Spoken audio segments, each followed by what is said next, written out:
কে হঠাৎ করে আমাকে ভরা গঙ্গার মাঝখানে ডাকছে? তবে সে আমার নামটি কেমন করে জানে? মা বিপলা রে, আর কে গো? বেলা কে মা এসেছো? হ্যাঁ, আজ বলে মা গো, আজ আমি নমস্কার বলি মা। পান করে আশীর্বাদ করি। বলি মা, হ্যাঁ। আজ এই রাতকালে আজ তুমি ভরা নদীতে তাই তুমি একা একা এলে কেন মা? আমার বাবা কোথায় মা? একা একা এসেছি তোর মরা স্বামীর কথা শুনে মা। আমার জামাই মরে গেছে, তাই কথা শুনে আমি দূরে দূরে চলে এসেছি। শুনো, তুমি কেন সত্যি মা?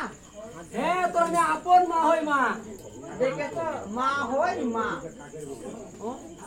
তুই যে কাকের মুখে চিঠি দিয়েছিস, হ্যাঁ। ওই চিঠি পেয়ে আমি দূরে দূরে তো এই নদীর বঙ্কে চলে এসেছি বাড়ি থেকে। বলি মা গো, হ্যাঁ। আজ তুমি যদি আমার আপন মাতা হবে, আজ তোমার লম্বা লম্বা কেস থাকিবে, আর তুমি একলা না আসবে সেই নদীর ঘাটে মা। মারে, তুই এই কেসের কথা বললি? হ্যাঁ, মা। ছিল কেস। এদের মনে কর বিল যে হাগড়ার বিল আছে, ওই হাগড়ার বিলটা ছুটতে ছুটতে চলে এসেছি। মনে করে ছুটতে ছুটতে ছুটতে এই দেখ। তাই মা? হ্যাঁ। বলি মা, তা না হলে হলো, আমার মা আছে পেটে একটি আপনি বসে আপনি কথা গেল মা, আপ তো নেই আরে, এই আপনি আবের কথা শুনিস না। এই আপনি যখন এই বাইরে হই বাড়ি থেকে সবন বলে কে রে, তোর এই পেট কে করলে বুড়াতে বয়সে? এ কি করেছে ওয়া? বুঝতে পারছিস? কারণ আমি এই যে ইয়েতে আছে মস্তরমের ডাড়া, হ্যাঁ। ওই মস্তরমের ডাড়াতে দুটো ডাব মানসিক করেছে। তাই মা? হ্যাঁ, ওই ডাব মানসিক করে আমার এই পেট কমে গেছে। সত্যি বলছো মা? হ্যাঁ।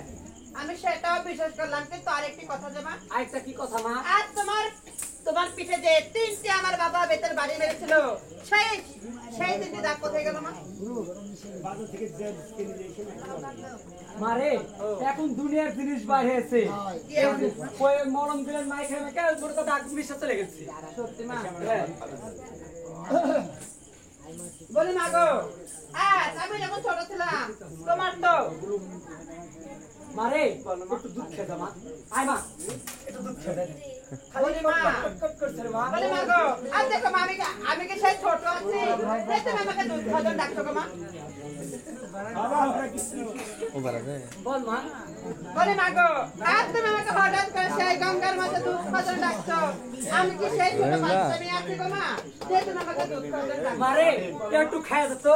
তুই আমার দুধ খেয়ে কট কট কট কট। বলি মা গো, আমার মনে একটি ইয়াদ আসছে, কি রাখছে? আমার মনে সন্দেহ যাচ্ছে, আজ তুমি যদি আমার আপন মাতা হবে, আজ তোমার সেই বড় বড় জগৎ বানাতে আমার ব্যবসায়ী তো তন্টে কথাই মা। মারে, ওই কথা শুনিস নে। বলো মা। তোর বাপ দুটা পাতি বোতল দিয়ে এসেছে। হ্যাঁ মা। এই মনে করে যে নদী আছে জানা, হ্যাঁ। এটা হাতে শামুক তুলতে গেছি। হ্যাঁ। মনে করে করতে গেছিল বাটলি। এটা মাথা খাই টাকা।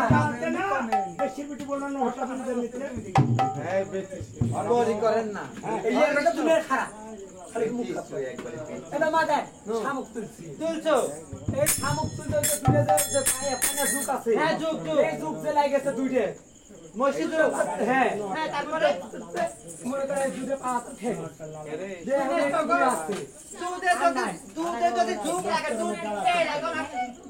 নাই মা নাই। মা বলি মাসি, থাকতো। আজ তোমাকে আমি কিছু বলতে চাই মা। কি বলবি মা? ও তুমি আমার মা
রাখ তোমার এরকম কথা একটু আয় তোমার এই দুধটা খাই তোমার একটু আয়। মা খালি কটকটি তুমি দেখো দুধ তুমি খাবে আর তুমি ডাঙ্গায় বসে দুধ দিবেন ভেলায় বসে সে দুধ পান করিব আর তার কার একটা কথা আছে মা আর তুমি সব যদি কাপড় দিয়ে তোমার তন্তে ঢেকে রাখবে আর তুমি ওখান থেকে তোকে দুধ দিবে তবে আমি দুধ খাবো মারে চলো মা। ওই বয়স কি আর আছে যখন আমার উক্তি কাল আমি হ্যাঁ। যখন ছোট ছিলি হ্যাঁ। সকালে তো নদী ঘাটে আমি কাপড় খাইতাম হ্যাঁ। হাতে মা দুধ খাবো মা কোন নদী খাবে না নদী ঘাটা বা সে পদ্মা নদী কাপড় খাইতে দাও যাতো হ্যাঁ হ্যাঁ মা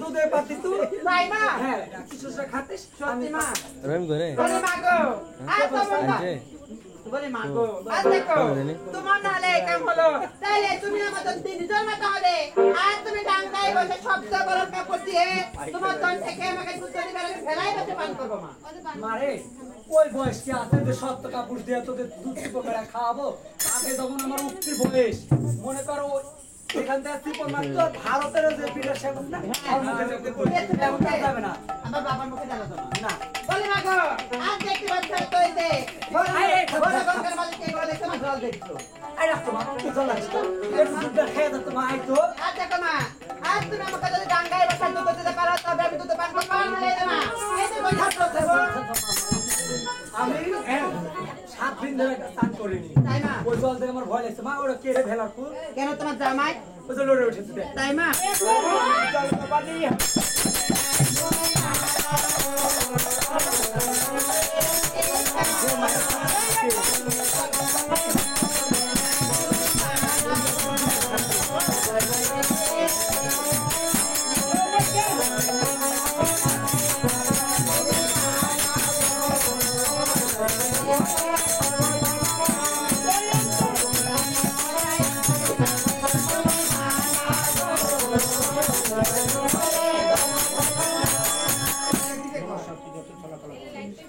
তবে যাক এই আর তবে যাক মানুষের তুই যতই ছলকনা কর আর তুই আমাকে কোনো বিনিময়ে তুই আমাকে হারাতে পারবি না আর আমার সহায় আছে আমার পরম দেবাদিদেব মহাদেব সেটা আমার পরম গুরু ঠাকুর আর তবে তার নামটি নিয়ে আমি আবার আমার ভেলা ছেড়ে দিই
যে সুন্দর বালির মায়ের রূপ ধরে চলে গেলাম নদীর পঙ্কে আর সুন্দর বেহুলাকে এক ফোঁটা দুধ খাওয়াতে এই সেই সতী মায়ের সতী কন্যা এতই চালাক আমাকে চিনে ফেললো।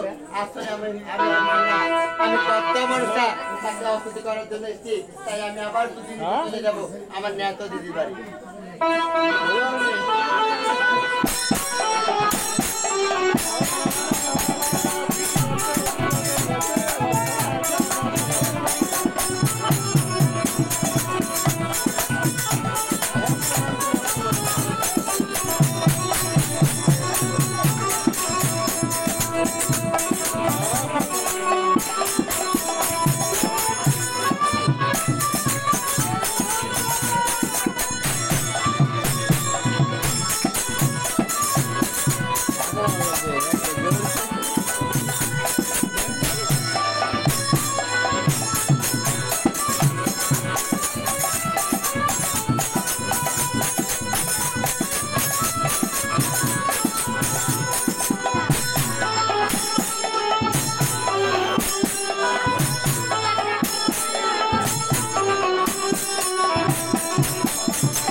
বেশি বকবো না, তোর সাথে তাড়াতাড়ি বেরিয়ে আসবে।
অনেক বলেছি, অনেক তো জ্বালা সহ্য করেছি। বীর সুন্দর বালি ওর মাকে মানে পদ্মাবস্থার রূপ ধরে গেছিলাম, আমাকে চিনে ফেলেছে। দুধ খাওয়া দূরের কথা, এখন যদি জল তুলে দৃষ্টমন্ত পাত্র আমাকে ভস্ত করে দিচ্ছিল, জানের ভাই পালিয়ে এসেছি। এবার কি করে ধরবো তাড়াতাড়ি বুদ্ধি ধরে বুড়ি কেমন করে বুদ্ধি সৃষ্টি বলতো কি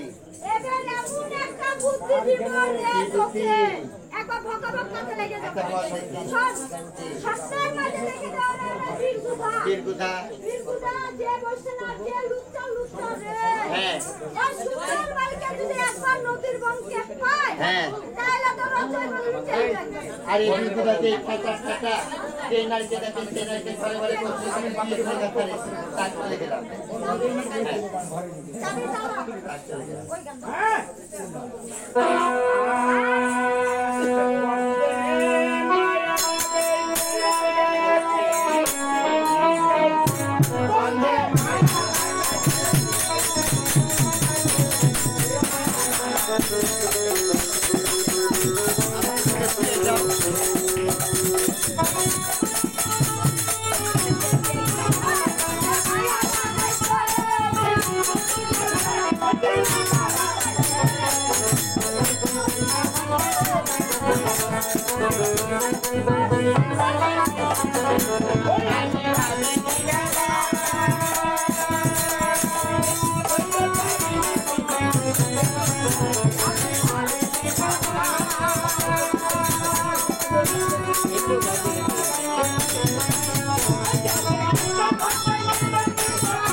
তোদের কি কর্ম করছিল আর সপ্তাহের মাঝে বীরকুদাকে দেখাছিল ওরে বীরকুদা আজ ঘরে ঘুমে থেকে কি করছি তোর নদীর বংশ দিয়ে এক সুন্দর রমণী বেঁচে যাচ্ছে তার বীরকুদা যা আজ ঘরে না ঘুমে থেকে তোর নদীর বংশে চলে যা হঠাৎ আমি ঘুমে ঘরে স্বপ্ন দেখলাম আমার ঘর দিয়ে নাকি 2.5 হাত মাছ ভেসে যাচ্ছে তাই আমি বাড়িতে ঘুমাবো না আমি একবার আমি নদীর ঘাটে যাওয়ার জায়গায় বাড়িতে যাই আমার যে 22 ফুট নোয়া আছে সেই নোয়াটা আমি কালা বানিয়ে নিয়ে তারপর আমি মাছ মারতে যাবো তাই আমি তো এগো যাবো না আমার বউয়ের কাছে আগে যাবো